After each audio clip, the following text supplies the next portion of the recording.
จากนครหลวงเวียงจันทร์ไปหาเชียงใหม่มีระยะทางประมาณ600กิโลเมตรก็ต้องขอบใจประเทศไทยได้ที่เพิ่นให้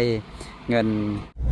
สบายดีทุกคนตอนนี้ปาราบินกำลังเดินทางออกนอกเมืองนครหลวงเวียงจันทร์เนาะทริปนี้เราจะเดินทางไปทางเส้นทางหมายเลขที่11ที่กำลังได้รับความนิยมแล้วก็ได้รับความสนใจกันอยู่ในตอนนี้เนาะเส้นทางหมายเลขที่11เรียกว่าเส้นทางหลวงแห่งชาติหมายเลขที่11เนาะจะเป็นเส้นทางที่ตัดเลียบขึ้นไปตามแคมป์ของตั้งแต่นครหลวงเวียงจันทร์ไปหาเมืองปากลายแขวงสยามบุรีเนาะแต่ว่าเขาอาจจะบ่ได้ไปฮอดพุ่นได้จังใดก็ลองติดตามเบิ่งนำกันนะตอนนี้ประดับดินอยู่ที่เส้นทางทางหน้าเขานี่จะเป็นเส้นทางเลขที่13เหนือเนาะจะเป็นสีแยกสีเกิดหรือว่าสีแยกไซมงคลเนาะซื้อไปจะเป็นทางด่วนแต่ว่าเดี๋ยวเขาจะเลี้ยวซ้ายทางหน้านี่บนไฟแดงทางหน้านี่แล้วเดี๋ยวเขาจะไปตามเส้นทางตัดจากหนองแตงออกไปหาแคมป์ของหรือว่าไปหาเส้นทางหลวงแห่งชาติหมายเลขที่11เนาะเขาจะไปเบิ่งกันว่าเป็นจังใดเส้นทางหมายเลขที่11นั้นสวยงามขนาดใดเนาะแต่ว่าก่อนอื่นท่านเขาจะพาเบิ่งบรรยากาศแถวๆนี้ไปจากเล็กจากน้อยเด้อติดตามเบิ่งนำกันเนาะทริปนี้ปาราดินจะเดินทางไปคิดว่าน่าจะไปหลายเมืองอยู่เนาะก็เดี๋ยวจะไปทางใดท่านจะบรรยากาศจะเป็นจังใดจะคึกคืนขนาดใดจะมวลจะมันขนาดใดเราจะมีอย่างเปลี่ยนแปลงก็ลองติดตามเบิ่งนำกันเนาะแถวๆนี้ก็จะมีรถบรรทุกค่อนข้างจะหลายเนาะเนื่องจากว่าจะเป็นแถวๆซ่านเมืองแล้วก็มันจะเป็นทางเขาเรียกว่าก็เป็นทางเว้นเมืองอย่างประมาณท่านเนาะทุกคนเพราะว่าถ้าเข้าไปในนี่จะรถบรรทุกใหญ่จะเข้าไปบ่ได้แล้วเนาะแล้วรถบรรทุกส่วนหลายก็จะไปวันนี้เนาะเพราะว่าเส้นทางที่ปารินจะไปตอนนี้จะเป็นเส้นทางดังที่ได้ว่าเนาะตัดจากเส้นทางเลขที่13เหนือออกไปหาเส้นทางหมายเลขที่11หรือว่าไปทางเข้มของออกไปทางสารคามออกไปทางแขวงสยามบุรีออกไปทางประเทศไทยเนาะก็จะเป็นเส้นทางแบบเว้นเมืองนะแบบรถบรรทุกจะผ่านหลายเส้นทางหมายเลขที่11ที่เราจะไปนี่ก็ตอนนี้ก็มีรถโดยสารจากเชียงใหม่ประเทศไทยมาที่นครหลวงเวียงจันทร์โดยใช้เส้นทางหมายเลข11ที่ปาราดินเว้ามานี้ได้เนาะก็ถ้าเกิดว่าจากเลยจากจังหวัดเลยจากจังหวัดเชียงใหม่จากจังหวัดเชียงรายอย่างก็แล้วแต่ถ้าเกิดว่าจะเดินทางมาทางนครหลวงเวียงจันทร์ก็สามารถมาทางนี้ได้เนาะทุกคนก็จะพามาทางแขวงสยามบุรีแล้วก็เข้ามาที่เมืองสารคามแขวงเวียงจันทร์ก็มาตามเส้นทางหมายเลข11แล้วก็เข้าสู่นครหลวงเวียงจันทร์นะทุกคนหรือเวลาเราจะไปเที่ยวสารคามหรือว่าไปเที่ยวเชียงคานเนาะจังหวัดเชียงคานนี่จังหวัดอุตรดิตถ์จังหวัดอย่างเกาะของประเทศไทยนะก็ไปตามเส้นทางหมายเลขที่11นี่สะดวกสบายตอนนี้เส้นทางงามเส้นทางดีเนาะเดี๋ยวจะดีขนาดไหนนั้นไปติดตามเบิ่งนำกันตอนนี้เราอยู่ที่อันนี้ก็น่าจะเส้นทางเลขที่13เหนืออันไหนเนาะก็จะเข้าสู่ตัวเมืองแต่ว่าเดี๋ยวเขาจะไปเลี้ยวซ้ายทางหน้านี่จากนี้เข้าไปหาประตูไซก็จะประมาณ11หลักนะ11-12หลักเส้นทางนี้ก็เห็ดแล้วมาบดลนี้บนในใจว่ามีการมอบพับแล้วหรือบอหรือจังใดเนาะแต่ว่าก็เบิ่งก็คือแล้วสมบูรณ์แล้วตอนนี้นะเพราะว่าจะเป็นแล้วทางเป็นการตีเส้นจราจรการใส่ไฟเยื้องทางอย่างก็แล้วแต่ก็คือว่าแล้วไปหมดแล้วนะตอนนี้ก็กำลังจะมีการใส่ไฟแดงอยู่เนาะบน3แยกหนองแตงนี่เห็นบอลรถบรรทุกสลายเขาจะก็ชิเลี้ยวเข้าไปนี่เพราะว่าจะเข้าสู่ในเมืองบ่ได้นะจะเลี้ยวไปตามนี้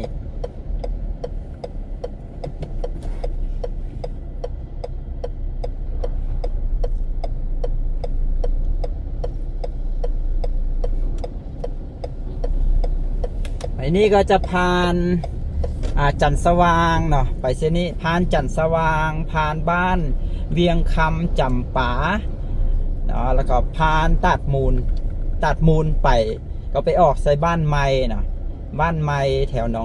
เลยหนองดาไปแล้วก็จะเป็นบ้านไม้แล้วก็ขึ้นไปเรื่อยๆเราตามเส้นทางหมายเลขที่11ดังที่ได้ว่ามานะรถหลายเส้นนี้นะรถหลายรถบรรทุกก็หลายนะโดยเฉพาะแถวจันทร์สว่างนี่เนาะรถจะหลายถ้าเลยจันทร์สว่างไปแล้วก็บ่หลายแล้วเนาะเพราะว่าคนจะอยู่ไปบ่หลายปานใดแล้วทริปนี้เนาะฝาก บรรดาท่านที่เข้ามาเบิ่งวิดีโอนี้เนาะฝากทุกคนเบิ่งติดตามเบิ่งนะปาราดินวางแผนว่าเราจะเดินทางตั้งแต่นี้เนาะไปผ่านเส้นทางหลวงแห่งชาติหมายเลขที่11ไปแล้วเดี๋ยวเราจะเข้าไปที่เมืองมืนแขวงเวียงจันทน์เนาะเขาจะไปผ่านเมืองสังทองนครหลวงเวียงจันทน์แล้วก็ไปเข้าสู่เมืองมืนของแขวงเวียงจันทน์แล้วก็เดี๋ยวเขาจะขับรถเข้าไปแถวเมืองมืนหั่นแล้วก็จะไปออกที่เมืองเฟืองเนาะไปออกที่เมืองเฟืองแล้วก็จะอาจจะไปนอนอยู่เมืองเฟืองบ่หรือจังใดเนาะออกจากเมืองเฟืองแล้วเดี๋ยวเขาจะไป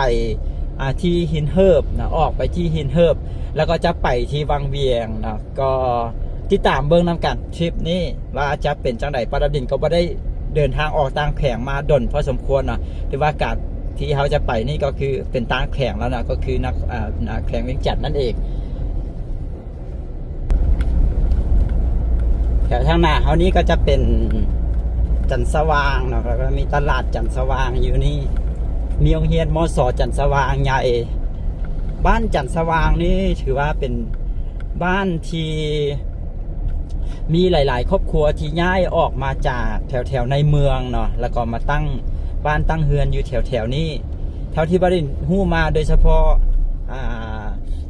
พี่น้องแถวๆดงนาโซกเนาะซึ่งปาราดินอยู่แถวๆนั้นเนาะแถวๆดงนาโซกแถวๆนั้นก็มีย้ายออกมาอยู่แถวนี้หลายครอบครัวหลายคนเลยเท่าที่ปาราดินหู้มาได้เนาะกับบ้านจันทร์สว่างนี่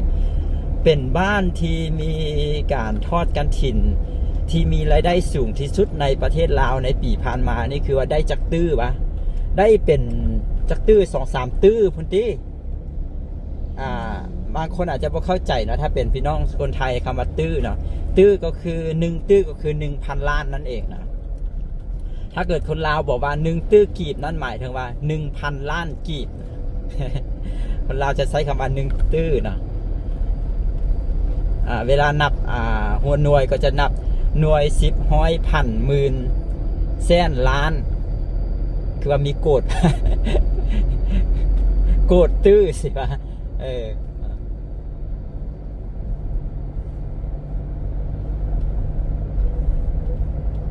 วัดจันทร์สว่างเราจะเข้าไปแถวในนี่หนองเฮียนมส.จันทร์สว่างซึ่งปีผ่านมานี่ประเด็นยังตกใจตัวเลขยอดกฐินเลยเนาะที่เพิ่นทอดกฐินได้นะบูว่าเศรษฐีอยู่ใส่มาบางคนรู้สึกว่ามีเศรษฐีบางคนบางทานรู้สึกว่าจะรวมเฮ็ดบุญเป็นตื้อเลยเนาะเป็นตื้อเป็นพันล้านเลยเนาะก็เฮ็ดให้แบบได้หลายตื้อเลยในการทอดกฐินซึ่งยอดการทอดกฐินมีรายได้หลายขนาดนี้บ่เคยมีในประเทศลาวมาก่อนเนาะทางหน้าเขานี่จะเป็นอันนั้นได้ทุกคนเป็นกองทัพอากาศกองทัพอากาศ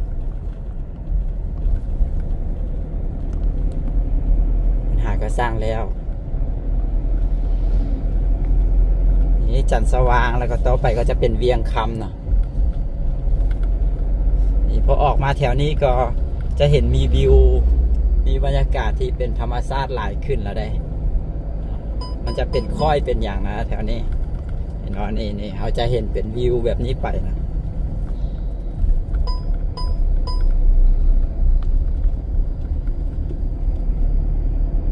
นี่เห็นเป็นวิวแบบนี้แล้วนะเริ่มเห็นความเป็นธรรมชาติเริ่มเห็นภูแล้วได้ เดี๋ยวทริปนี้ก็มวลมันคักแน่นอนนะทุกคนติดตามเบิ่งนำกันเด้อแต่ทางหนาวนี่ไปก็จะเป็นบ้านเวียงคำเลยครับเวียงคำแล้วก็จำปานี่ปาราดินแวะเอามักม่วงมาให้น้องสาวหน่อยนึงนะอันนี้ก็คือส่วนต้นไม้ประดับของน้องสาวนะผู้ใดจะเฮ็ดฮอเฮ็ดเฮือนแบบอยากตกแต่งเดินบ้านหรือว่าอยากตกแต่งสวนอีอย่างต่างๆต้องการต้นหมอกต้นไม้ก็ลองติดต่อได้ น้องสาวของปาราดินนะเขาเจ้าเฮ็ดบริษัทปลูกต้นไม้เห็นป่ะต้นไม้ที่เอาไปปลูกก็ส่วนใหญ่ๆหนึ่งก็จะปลูกอยู่นี่เพาะปลูกอยู่นี่เนาะนี่อันนี้ก็จะเป็นต้นไม้เป็นอย่างแบบนี้เลยนะครับก็มาเลือกมาอย่างได้เนาะต้นไม้แถวนี้ก็จะเป็นบ้านจำปานะบ้านจำปา มีดินจัดสรรหลายได้แถวนี้ก็ดินก็ราคาดินก็ถือว่าจับต้องได้อยู่นะจับต้องได้อยู่แล้วก็ถือว่าบ่ได้ไกลจากตัวเมืองปานใดจากนี้เข้าไปสู่ตัวเมืองแถวสนามบินก็ใช้เวลาประมาณ30นาทีได้นะ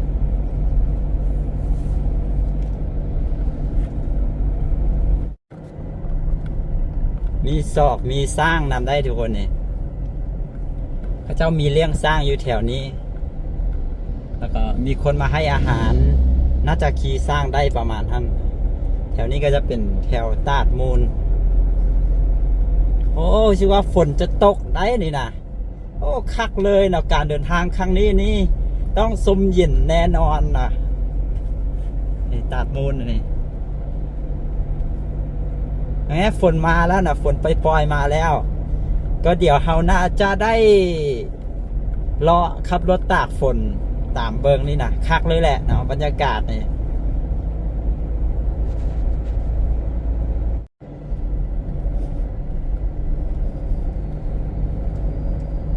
แถวนี้ฝนน่าจะตกหลายแห้งพอสมควรอยู่ได้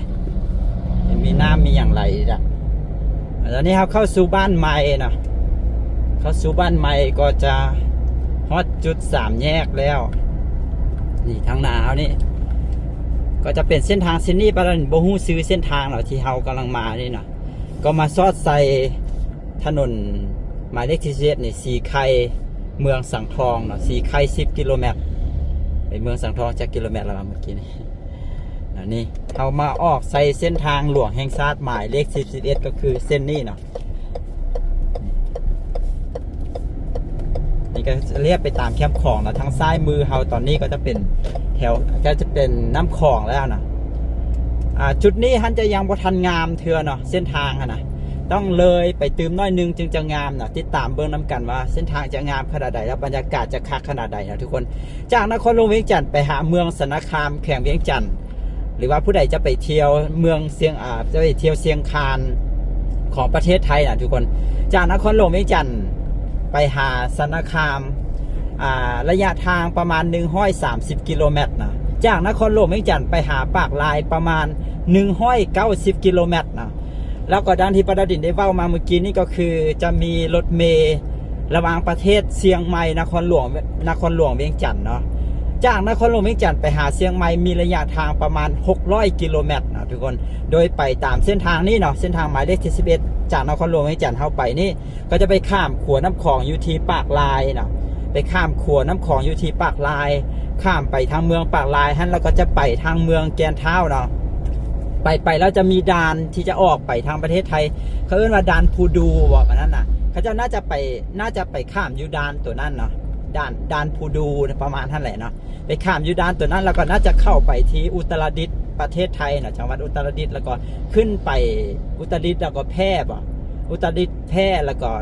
ขึ้นไปทางเชียงใหม่นะทุกคนมีระยะทางประมาณ600กิโลเมตรนะ600กิโลเมตรก็อาจจะ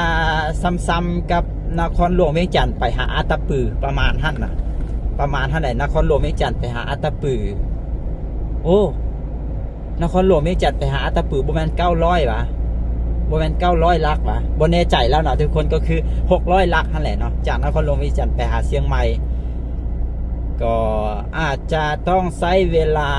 จักมือในการเดินทางเนาะน่าจะประมาณ24ชั่วโมง600กิโลเมตรประมาณซึ่งเฮาเดินทางจากนครหลวงเวียงจันทร์ออกจากนครหลวงตอนแรงแล้วก็น่าจะไปฮอดตอนเช้าประมาณหั่นบ่เนาะ600กิโลเมตรถ้าเกิดว่าเฮาแล่นได้ประมาณ60-70กิโลเมตรต่อชั่วโมงจะสิก็น่าจะใช้เวลาประมาณจัก10ชั่วโมงเนาะใช้เวลาจะมันจะ8-10ชั่วโมงประมาณนั้นแหละคิดว่าได้ประดิษฐ์คิดว่าเนาะถ้าผู้ใดมีประสบการณ์ในการเดินทางไปแล้วเนาะก็ลองคอมเมนต์บอกกันเนาะให้ข้อมูลกันในประดิษฐ์บ่ได้เดินทางกันเลยบ่มีข้อมูลเนาะว่าจากนครหลวงเวียงจันทร์ท่านมีระยะทางที่ประดิษฐ์ใช้ GPS ในการวัดไปนะประมาณ600กิโลเมตรท่านแล้วใช้เวลาจากนาทีจากชั่วโมงในการเดินทางไปที่เชียงใหม่ด้วยรถเมล์เนาะระหว่างประเทศนี่นะ แล้วค่าโดยสารเด้เท่าใดสินะขึ้นรถอยู่แถวใดถ้าผู้ใดมีประสบการณ์หรือผู้ใดมีข้อมูลก็คอมเมนต์บอกกันแน่เนาะเดี๋ยวต่อไปท่านจะได้เว้าหะนะในเส้นทางก็จะงามขึ้นแล้วก็เดี๋ยวไปแถวเมืองสังทองไปเนาะเส้นทางก็จะงามไปเพิ่นเฮ็ดใหม่เด้เรียบไปตามเทียบของบรรยากาศคักแถวนี้ก็ยังเป็นเมืองสีโคตตาบองนครหลวงเวียงจันทน์อยู่นะยังบ่ทันฮอดเมืองสังทองเถื่อ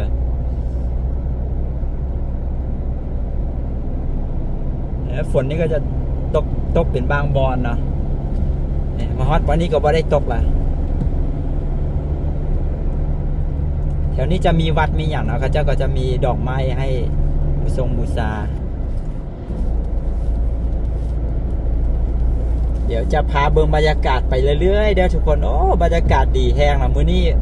อากาศก็จะดีเป็นแบบนี้เลยเนี่ย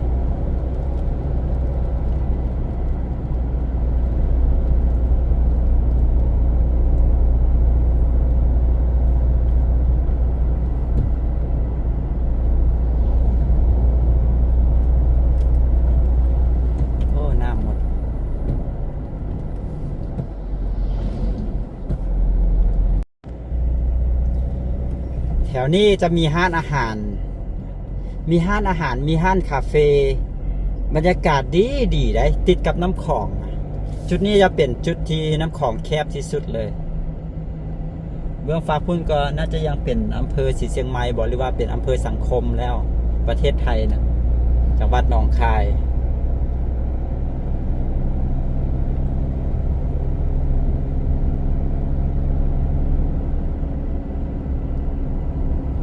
เส้นทางหลวงแห่งชาติหมายเลขที่11นี่ก็มีระยะทางประมาณนั่นแหละเนาะทุกคน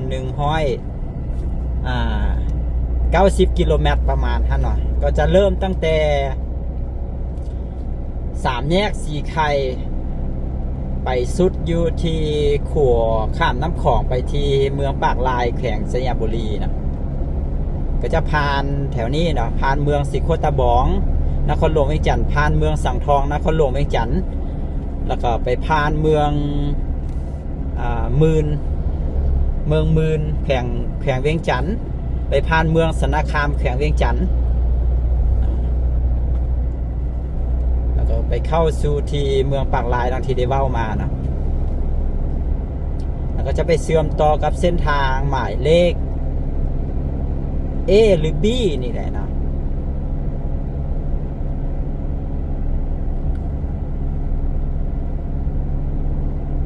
โอ้ต้นไม้ใบหญ้าก็เขียวงามแล้วเด้นี่เขียวงามแล้วนี่หลังจากมีฝนตกมา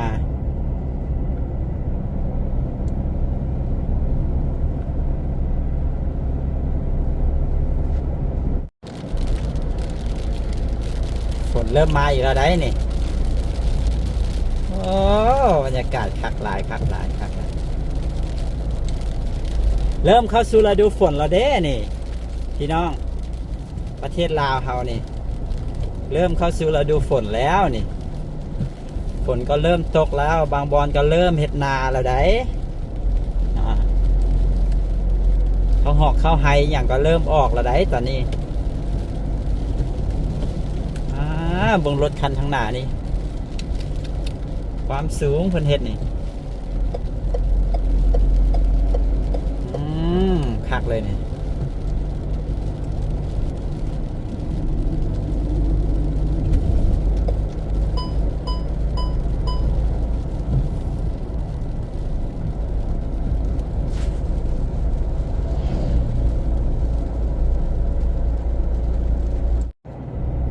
เบิ่งบรรยากาศนี่ป้าสุดยอดอีหลีนี่ผู้ใดเดินทางเส้นทางเส้นนี้เนาะนครหลวงเวียงจันทน์หาเชียงใหม่ก็จะได้เห็นวิวที่สวยงามลักษณะแบบนี้เนาะจะได้เห็นความหลากหลายนะตลอด600 กิโลเมตรนะจะได้เห็นวิวเห็นอีหยังถ้าเกิดว่าเป็นเส้นทางแบบเดินทางท่องเที่ยวนะก็จะได้เห็นความสวยงามทั้งสองฝั่งของเนาะทั้งไทยและทั้งลาว บื้องฟักพุ่นก็จะเป็นไทยนะทางประเทศไทยเป็นก่อเฮ็ดต้านเจือนยาวไปเลย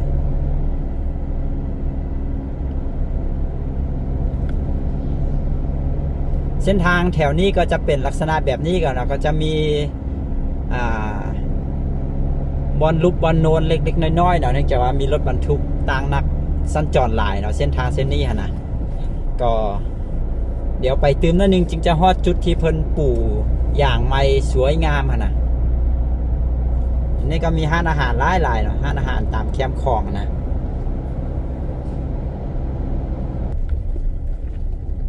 บอนด้านหน้าเฮือนหลังนี้เพิ่นปลูกคอนกรีตเนาะบ่แน่ใจว่าเพิ่นใช้งบของเพิ่นเองมาปลูกเฮือนหลังนี้งามๆนี่เฮือนหลังงามๆนี่ทางซ้ายมือนี่ด้านหน้าเฮือนเพิ่นปลูกคอนกรีต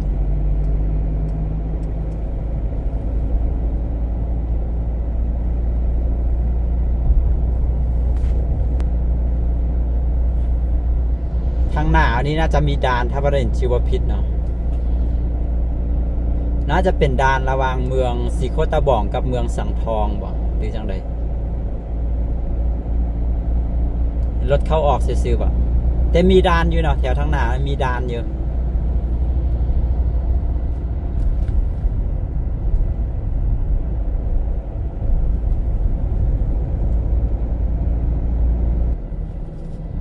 เบิ่งรถบรรทุกนี่มีด่าน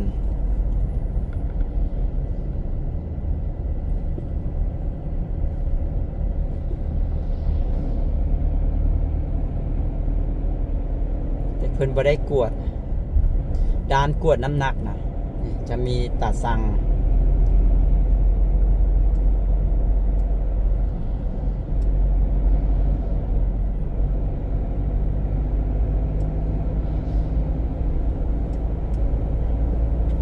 ตามแคมป์ทางก็จะมีขายสาลีหลายได้สาลีดิบก็มีซุกก็มีนะแวะซื้อกินไปตามทางได้นะผู้ใดขับรถเลาะลิ้นซะสินะค่อยๆไปเพลินๆหาซื้อหั่นซื้อนี่ตามแคมทางกินไปนำจังสิโอ้คักแหละเสาร์อาทิตย์จังสิเนี่ยบอเฮ็ดเวียกเหตุการณ์ก็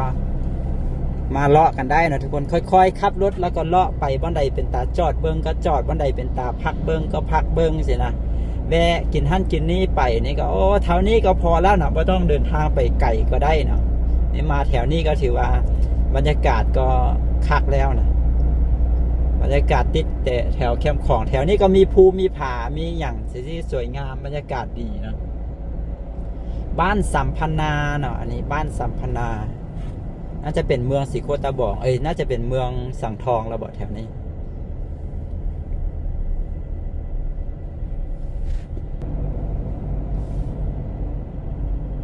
เมื่อกี้นี่เป็นด่านน้ำหนักอันนี้น่าจะเป็นด่านกวดอันนั้น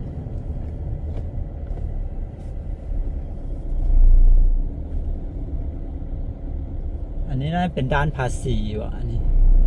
แต่เพิ่นก็ไม่ได้กวด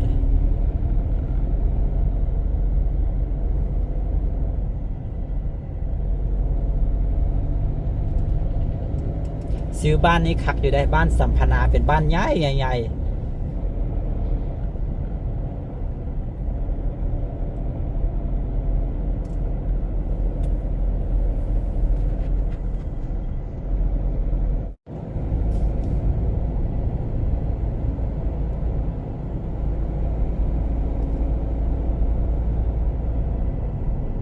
วันนี้เป็นด่านตำรวจแบบกวดเอกสารกวดอย่างสินะ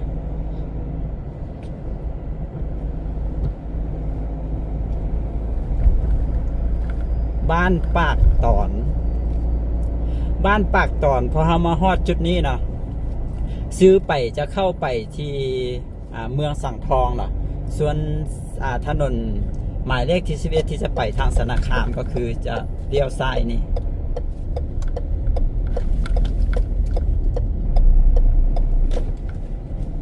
ไปตามนี้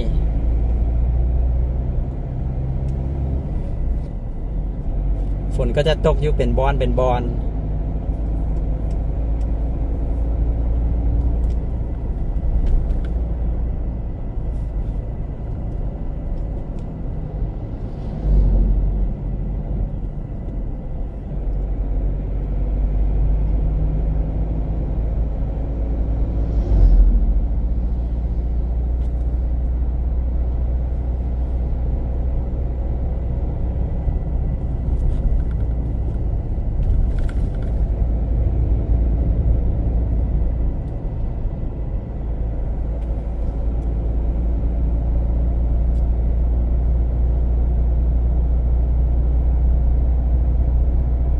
เห็นมีภูมีผาหรือปะ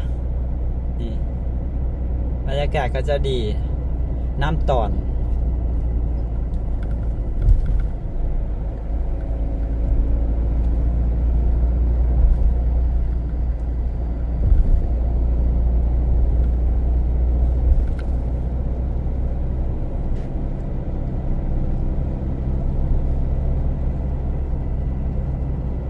บ้านปากตอนนี่ตอนนี้เขาก็เดินทางมาเรื่อยๆนะบรรยากาศมาบนนี้อันประดิษฐ์ขี่รถพานมาแล้วเห็นมีบ้านหนึ่งอยู่ทางประเทศไทยเบื้องฝากพุ่นนะ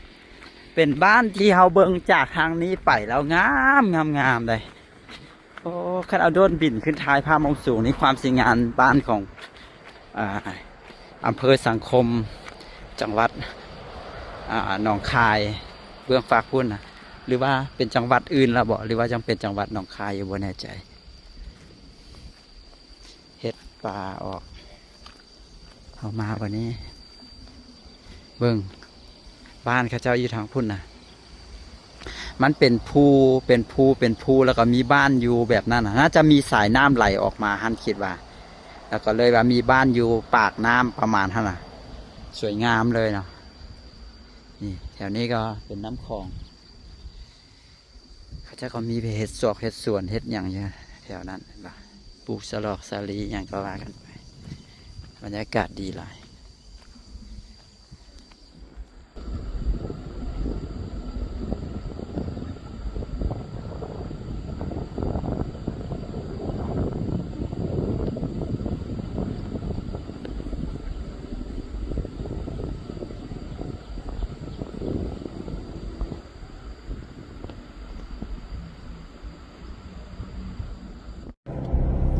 เส้นทางก็งามขึ้นเลย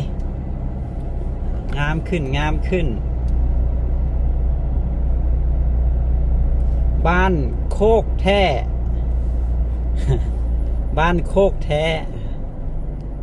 บ่แม่นโคกปลอมนะโคกแท้นะ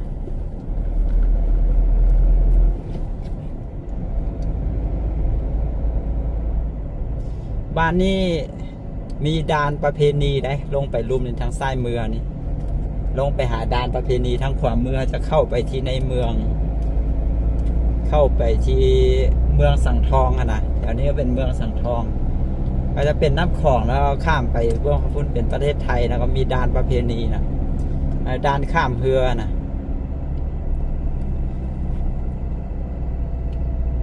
มื้อหน้าเขาอาจจะลองมาข้ามลองเบิ้งหน่อยทุกคนว่าข้ามไปเบื้องภาคพุ่น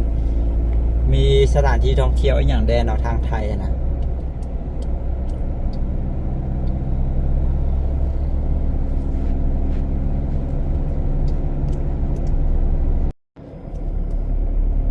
หัวน้ำสังนะอันนี้ก็คือสายน้ำสังเรากำลังข้ามนี่เริ่มตั้งแต่จุดนี้ไปนะ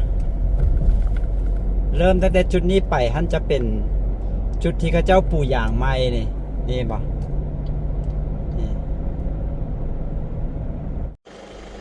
ข้ามขัวน้ำสั่งมานะที่เมืองสังทองแล้วก็จะเป็นเส้นทางที่เพิ่นเฮ็ดไม้นะที่เพิ่นแบบเพิ่นปูพื้นเส้นทางไม้ปูถนนไม้ปูอย่างไม้สินะเนาะมาวันนี้ก็จะมี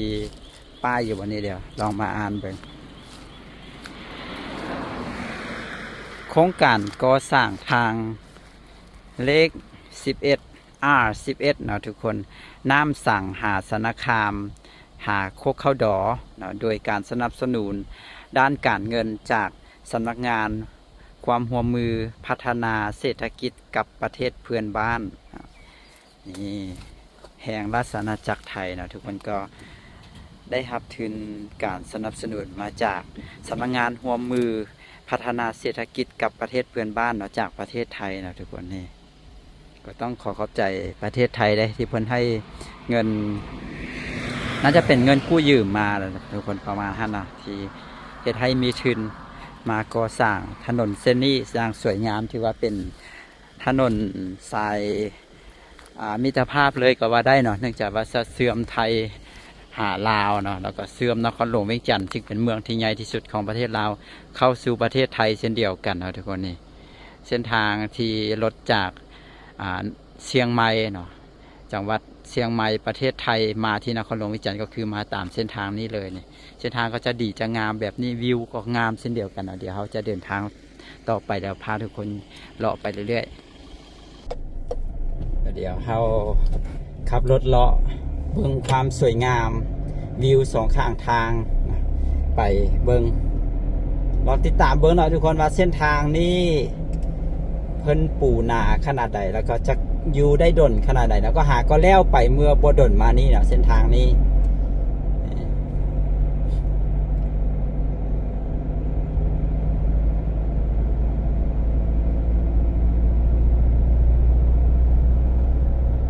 โนนสวรรค์59 หลักจากนี้ไปหาสนาคามนะประมาณ59 หลัก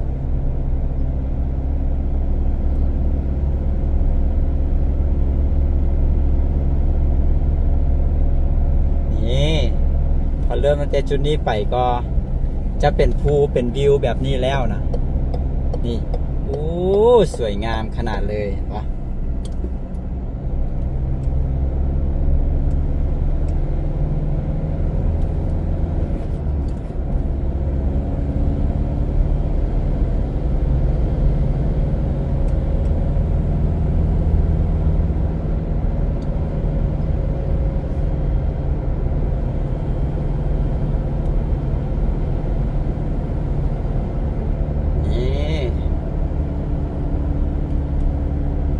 สวยงามสวยงามวิวสองข้างทางก็งามเส้นทางก็งามนะ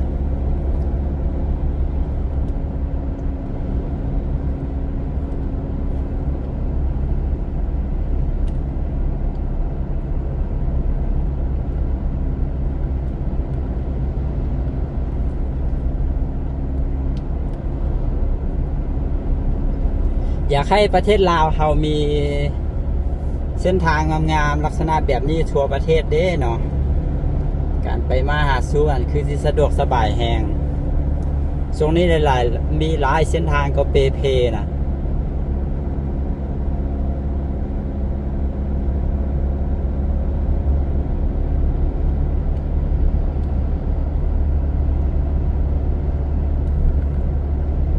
ก็มีหลายเส้นทางได้ที่ได้รับเงินทุนสนับสนุนหรือว่าเงินกู้จากประเทศไทยในการมาเฮ็ดเส้นทางมีหลายๆเส้นเลยโดยเฉพาะเส้นทางที่เลียบไปตามแคมป์ของหรือว่าเส้นทางที่อยู่ใกล้ๆกับประเทศไทยเนาะอย่างเส้นนี้เนาะแล้วก็จะมีเส้นที่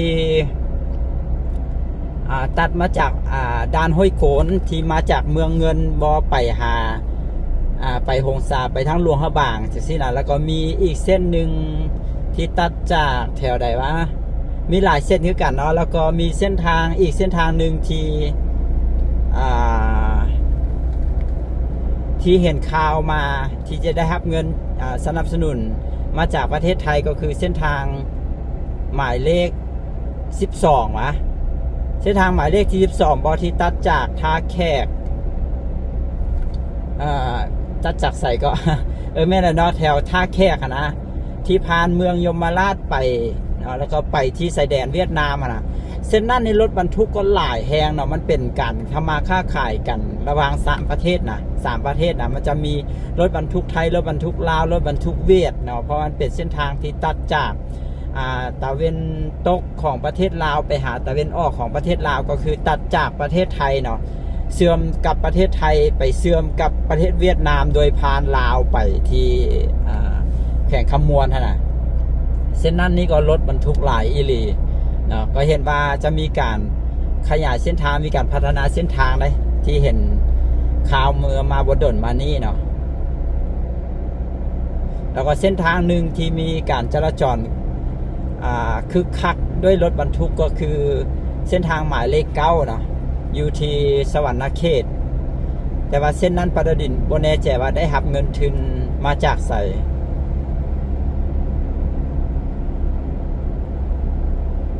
ก็ทันทีพวกเฮาฮู้เนาะพวกเฮาก็ต้องยอมรับว่าประเทศเฮายังอยู่ในสถานะประเทศด้อยพัฒนาอันนี้ตามความเป็นจริงเลยได้เนาะยังอยู่ในสถานะประเทศด้อยพัฒนาเงินทุนเฮาก็ยังบ่หลายปานใดเนาะมีตำรวจอันนี้เขาจะปิดกล้องกันก็กวดแล้วนะทุกคนก็บ่ได้มีหยังก็กวดเอกสารรถซื่อๆนะ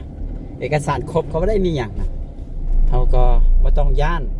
คือประเด็นเว้ามาหลายคลิปแล้วเนาะเพิ่นก็เฮ็ดตามระเบียบของเพิ่นเนาะบ้านเมืองเขาก็ต้องมีกฎมีหมายมีผู้มีเจ้าหน้าที่ในส่วนงานต่างๆเนาะในส่วนต่างๆเนาะคือประดิษฐ์ก็มี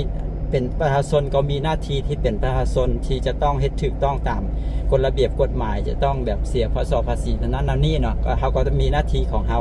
ตำรวจเขาเจ้าก็มีหน้าที่ของตำรวจของเขาที่จะต้องเฮ็ดให้บ้านเมืองเฮ็ดให้ประเทศชาติมีความเป็นระเบียบเรียบร้อยเนาะก็ต้องให้ความร่วมมือกันในแต่ละคนก็ต้องเฮ็ดหน้าที่ของตัวเองเฮามีหน้าที่เฮ็ดใบขับขี่ถูกต้องตามกฎหมายเฮาก็เฮ็ดถูกต้องตามกฎหมายเพิ่นมีหน้าที่กวดเพิ่นก็กวดนะก็บ่ต้องย่านนะกวดครบแล้วคันเอกสารครบแล้วแต่เพิ่นยังบอกว่าขอกินน้ำกินไหนอันนั้นว่ากันอีกเรื่องนึงเนาะแต่เฮาครบแล้วก็คือบ่ต้องย่านนะเฮาบ่ต้องเสียเงินก็ได้เพิ่นก็บ่สามารถที่จะแบบขูดรีดเอาจากเฮาได้ดอกเพราะสมัยนี้เฮามีกล้องมีอีหยังต่างๆนานาที่สามารถบันทึกเป็นหลักฐานและสามารถเอาผิดได้เนาะเพราะว่าที่เพิ่นมานั่งอยู่นี่เพิ่นมากวดเพิ่นก็บ่ได้เป็นผู้ที่ใหญ่ที่สุดสินะมันก็มีผู้ที่ใหญ่กว่าเพิ่นที่สามารถแบบจัดการเพิ่นได้สินะถ้าเกิดว่าเพิ่นเฮ็ดผิดสินะก็เท่าที่ฮู้กันได้นะทุกคนก็จะมีบ้างเล็กๆน้อยๆนะ แต่ว่าถ้าถูกต้องเฮามีเอกสารครบแล้วก็คือบ่ต้องย่านเนาะให้ความร่วมมือเพิ่นให้เพิ่นกวดแล้วก็แล้วคือบาลีให้เพิ่นกวดแล้วก็เฮาครบแล้วก็บ่ต้องได้เสียหยังเพิ่นก็ขอบใจแล้วก็ออกมาอันนี้บ้านอีหยังก็บ้านนี้ก็บ้านใหญ่ได้บ้านห้วยล่าบ้านห้วยล่านะ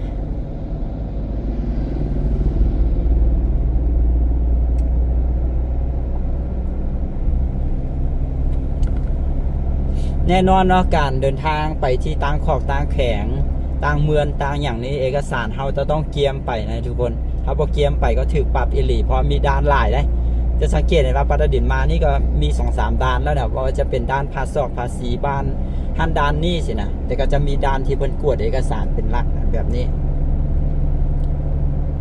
จากนี้ไปหาแกนเท้าเนาะ153กิโลเมตรแกนเท้าก็ถือว่าเป็นเมืองที่เป็นตัวเมืองที่ติดกับประเทศไทยเนาะข้ามแต่น้ำเฮืองหั่น ที่เป็นจุดที่มีด้านประเพณีที่มีขัวไม้ไผ่ข้ามไปหากันนะ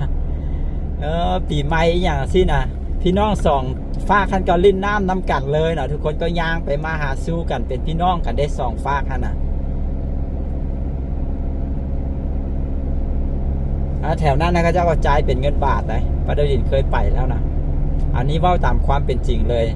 กระจายเป็นเงินบาทแต่ว่าเงินกีบเขาเจ้าก็เอาอยู่นะแต่ว่าเวลาไปซื้อของซื้อเครื่องเนี่ยเขาเจ้าเว้าเป็นเงินบาทหมดเลย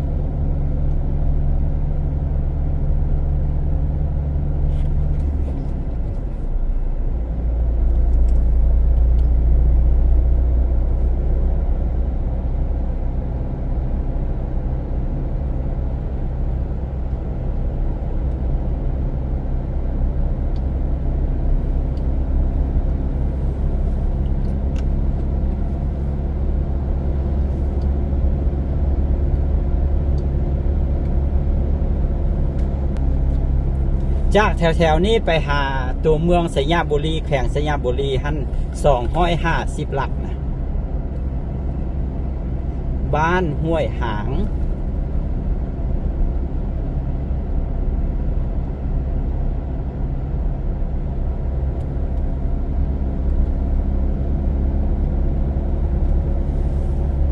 นี่ก็ถือว่าเป็นเส้นทาง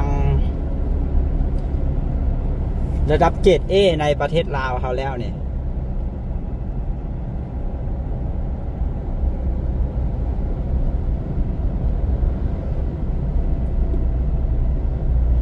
ทางเบื้องประเทศไทยเขาจะก็จะมี ถนนหรือว่ามีเส้นทางเลียบไปตามแคมน้ำของลักษณะแบบของเฮาเนาะเมื่อก่อนท่านประดับดินเคยมาแล้วแบบว่าเส้นทางเบื้องทางเฮานี่นะมันเพแล้วก็มีฝุ่นสินะเฮาสังเกตบางรถไปแถวทางหน้าเฮาแบบนี้นะจะเห็นมีฝุ่นแบบว่ามีฝุ่น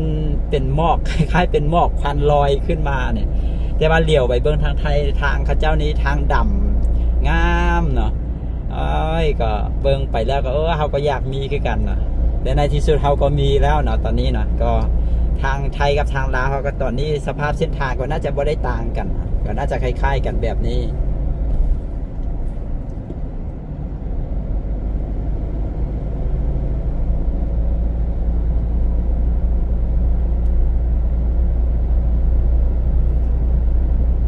เลี้ยไปตามน้ำคลองแบบนี้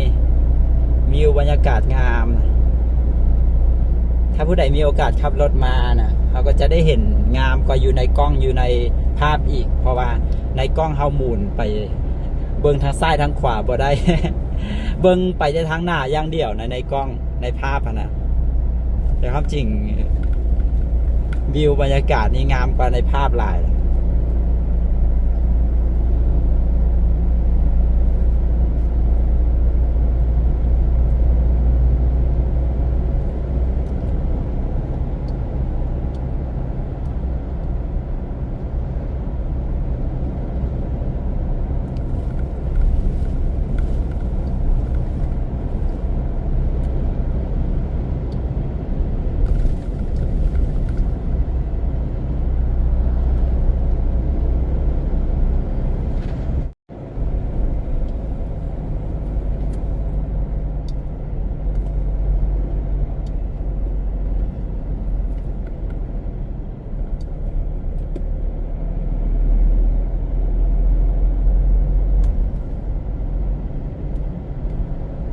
โอ้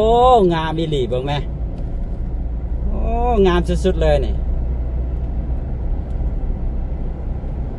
งามหลายงามหลาย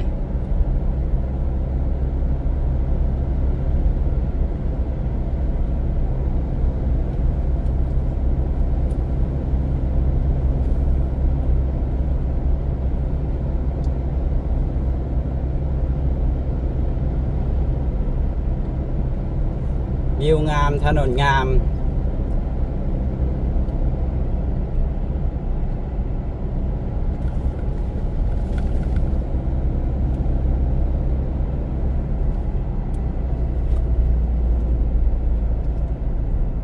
ปากลาย96กิโลเมตร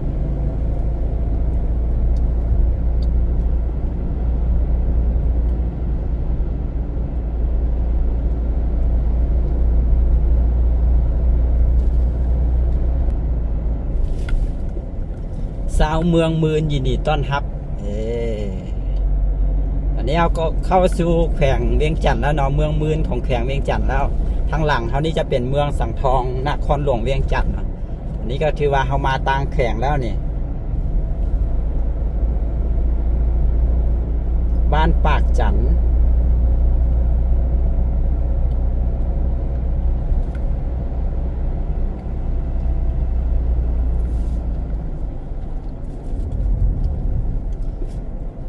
เส้นทางนี้บ่ควรขับ100กิโลเมตรควรขับได้ประมาณ60หา80นี่คือไวสุดได้เนาะถ้าขับ100กิโลเมตรนี่มีโอกาสหลุดโค้งได้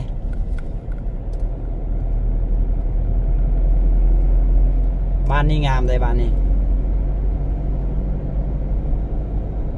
ตอนเพิ่นยังบ่ทันเฮ็ดเป็นเส้นทางดีเท่าเวลาเฮามานี่บ้านนี้เขาจะสิมีเฮือนแบบคลาสสิกหลายนะแต่ว่าตอนนี้เขาจะก็เปลี่ยนเป็นเฮือนอันนั้นหมดแล้วแบบกลายเป็นเฮือน2สั้นหมดแล้วนะแต่ก่อนถ้ามันจะเป็นเฮือนแบบมีกล้องรางนะเป็นเฮือนยกพื้นนะในตอนนี้ก็ส่วนหลายก็กอสั้นลุมนะก็กลายเป็นเฮือน2สั้นไปหมดแล้ว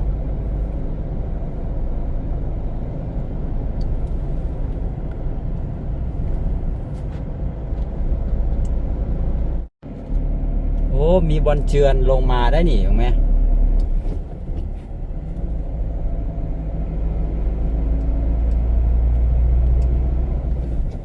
ยามฝนมีโอกาสเจือนคือกันเนาะเพราะว่าเป็นเส้นทางที่เขาจะตัดสโลปไปตามเนินภูไปเปิ้นภูอย่างสินะเขาเจ้าขายน้ำผึ้งเนาะเขาเจ้าขายน้ำผึ้งเดือน5หลายได้ตามแคมทางนะแล้วก็เส้นทางนี่ก็มีการซ่อมแปลงมาหลายจุดเลยเห็นบ่คือแบบนี้ก็คือเขาเจ้าซ่อมแปลงน่าจะเป็นจุดที่ปู่แล้วบ่ได้มาตรฐานนะเฮ็ดให้ทางลุกทางแตกประมาณนั้นล่ะแต่ว่าเพิ่นก็มาซ่อมแปลงได้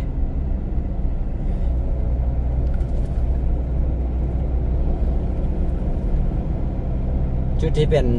จุดดำนี่ก็คือจุดเพิ่นซ่อมแปลงทางนี้น่าจะเปิดมาได้ปีนี้เป็นปีที่3บ่ฮะบ่แน่ใจแล้วนะว่าเปิดมาได้จากปีแล้วปีที่3หรือปีที่2นี่แหละปีนี้เนี่ย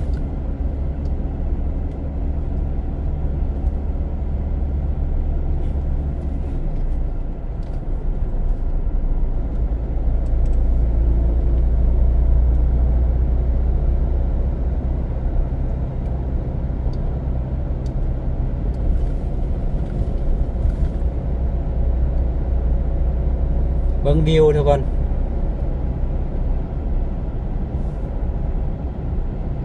ทางพูดเป็นอำเภออย่างละของจังหวัดอย่างละ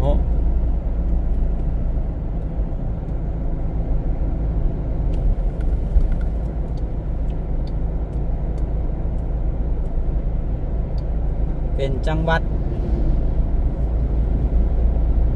หนองคายแล้วจังหวัดอย่างก็ต่อขึ้นมานะ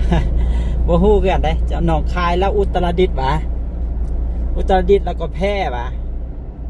แพร่แล้วก็น่านวะ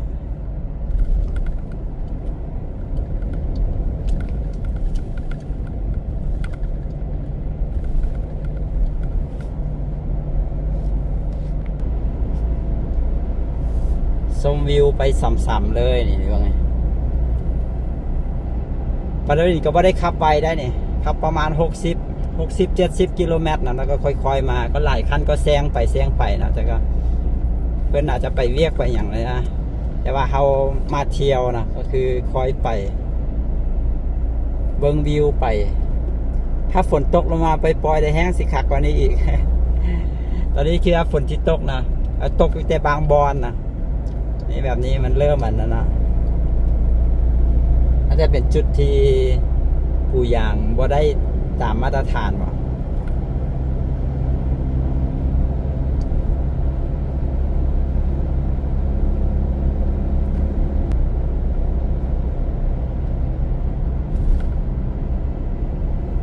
แถวนี้น้ำคลองจะเป็นน่าเป็นแก้งเป็นหาดว่ะจะมีโงนหินจะมีอันนั้นเลยค่อนข้างจะกว้างแต่ว่าจะมีเป็นเห็นหินบักหลายๆเป็นแก้งเป็นหาดประมาณนั้นน่ะสารคาม53 กิโลเมตร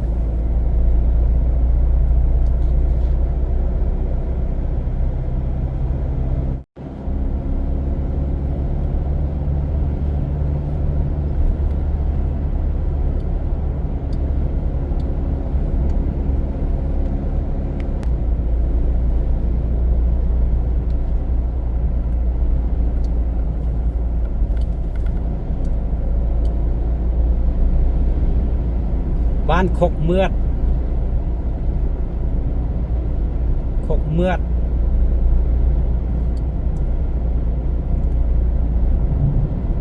น่าจะเป็น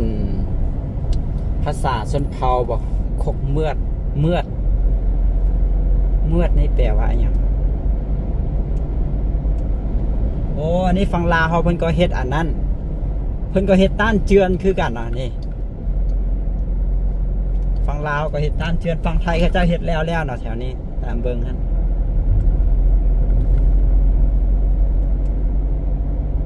ต้องปกป้องดินแดนเลยขั้นบนนี้นะขั้นบอเห็ดต้านเชือนนี่มันสิเชือนมาฮอดทางแล้วนี่จุดนี้นี่เพิ่นก็เลยได้ถมแล้วก็เห็ดต้านเชือนปกป้องดินแดนขั้นบอปกป้องก็เสียไปเลย ถ้าเกิดว่าฟังไทยเพิ่นเฮ็ดต้านเจือนฟังลาวบ่ได้เฮ็ดสินะก็จะเฮ็ดให้แบบ มันก็สิเจือนมาทางลาวเขาเรื่อยๆเรื่อยๆเรื่อยๆแล้วดินมันก็สิไปนั้นอยู่ฟังไทยเนาะเพราะว่าเฮาสิเอาตามเขตแดนมันคือจะเอาจุดที่น้ำลึกที่สุดเด้ถ้าเกิดว่าน้ำมันมาลึกฟังเฮาสิมันก็สายแดนมันก็จะขยับมาฟังเฮาประมาณท่านบอกอันนี้ตามที่ประเด็นเข้าใจได้บ่แน่ใจว่าผิดหรือถูก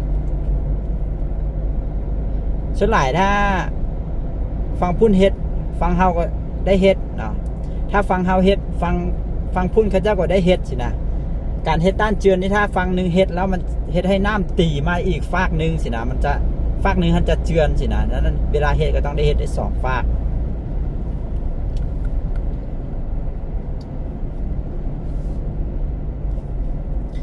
มีจุดหนึ่งที่ปาดารินเห็นอยู่ที่นครพนมเนาะนครพนมเขาเจ้าเฮ็ดเป็นสวนสาธารณะเฮ็ดเป็นทางขี่รถถีบยาวไปลุ่มพุ่นน่ะแล้วเขาเจ้าก็เฮ็ดต้านเจือนยาวไปจนฮอดบอนพระธาตุสีโคตะบองนะอยู่ที่ท่าแขกนะว่าเรนคิดว่าถ้าเกิดว่าฟังลาวบ่เฮ็ดนี่มีโอกาสที่ดินจะเจือนไปฮอดธาตุได้แต่ว่าจุดบอนพระธาตุสีโคตะบองเขาเจ้าก็คือว่าเฮ็ดต้านเจือนแต่ว่าบอนเลยพระธาตุสีโคตะบองขึ้นมาหน่อยนึงคือว่ายังบ่ทันเห็นเฮ็ดนะว่าเราคิดว่าย่านแต่มันสิเจือนเนาะเพราะว่าฝั่งไทยเขาเจ้าเฮ็ดต้านเจือนเขาเจ้าถมออกไปน้อยนึงเนาะแล้วเขาเจ้าก็แบบมันเป็นหาดมันเป็นดอนนั่นแล้วเขาเจ้าก็ไปเฮ็ดเป็นบอนเป็นทางยางรถถีบสินะว่าเราคิดว่าถ้าเกิดฝั่งลาวบ่เฮ็ดนี่มีโอกาสที่จะเจือนแต่ว่าเพิ่นก็คงมีแผนเฮ็ดแหละ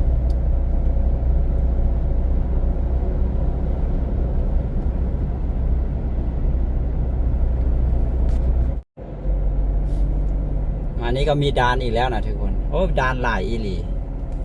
มันจะเพิ่นสิกวด